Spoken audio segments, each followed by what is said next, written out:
Сегодня у Смоленскага края есть два пути. Первое – это без бензина, по-другое – без интернета, третье – без мужиков. По-другое – это незалежность.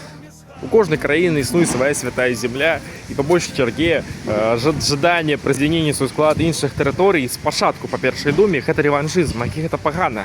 То калі мы кажам за беларускі Смаленскі, то што гэта часціна Беларусі, то што Кубані будучыні можа стаць часцінай Украіны, то тут пытанне іншае, тут пытанне вольнасці народаў.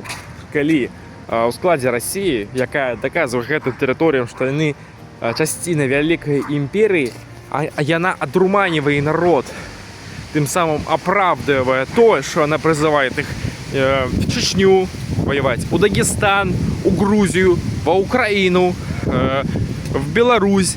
Для прикладу, Беларусь интервенция. И когда мы это кажем, мы должны зразуметь, что Россия, как великая империя, должна перестать існаваць. И мы, когда мы кажем за белорусский Смоленск, мы не кажем не о рэваншызме, мы кажам о вызваленні тых народов, якія страдаюць, о вызваленні народов для, в першую чаргу, незалежнасці, для того, каб Россия перастала існаваць у нынешніх вядомых межах. Не схаваць нам у новай славе працвітаць, у яднасці з Польшай і Літвой мы знойдзем шлях праўдзівы свой.